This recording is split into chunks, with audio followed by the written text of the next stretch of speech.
1 മണിക്കൂറിനുള്ളിൽ നിങ്ങളുടെ മുഖമൊക്കെ ഗ്ലോ ആവും. അതുപോലെ തന്നെ 1 മിനിറ്റിനുള്ളിൽ നിങ്ങൾ കഴിച്ച ലഹരിയുടെ ഹാങ് ഓവർ മാറിക്കിട്ടും. ശരിക്കും ഇതൊക്കെ ഒരു IV ഡ്രിപ്പ് വഴിയാണ് ചെയ്യാൻ പറ്റുന്നത് എന്ന് പറഞ്ഞാൽ നിങ്ങൾ വിശ്വസിക്കുമോ?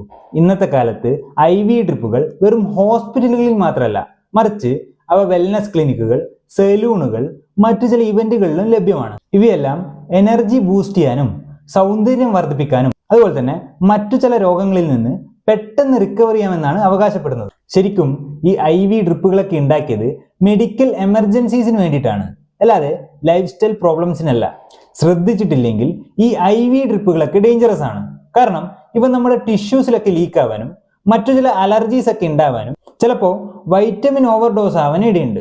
ഇന്റർനാഷണലി സെലിബ്രിറ്റീസും എല്ലാതെയും ഇതൊക്കെ ഉപയോഗിച്ചിട്ടുണ്ട്. ചിലരൊക്കെ ഹോസ്പിറ്റലൈസ് ആയിട്ടുണ്ട്, മറ്റു ചിലരൊക്കെ മരണപ്പെട്ടിട്ടുമുണ്ട്. ഇതൊരു അൺറെഗുലേറ്റഡ് മാർക്കറ്റ് ആയതുകൊണ്ട് ആ ഡ്രിപ്പിനുള്ളിൽ എന്താണെന്ന് പോലും ചിലപ്പോൾ നിങ്ങൾ അറിയണമെന്നില്ല. എനിക്കിവിടെ പറയാനുള്ളത്, ഈ ഫാസ്റ്റ് എന്ന് വെച്ചാൽ അതിനർത്ഥം സേഫ് എന്നല്ല. നിങ്ങളുടെ ശരീരത്തിനൊരു ഹെൽപ്പാണ് വേണ്ടതെങ്കിൽ അതിനൊരു ഷോർട്ട് കട്ട് അല്ല, മറിച്ച് ശരിയായ ഒരു പരിചരണമാണ് ആവശ്യം.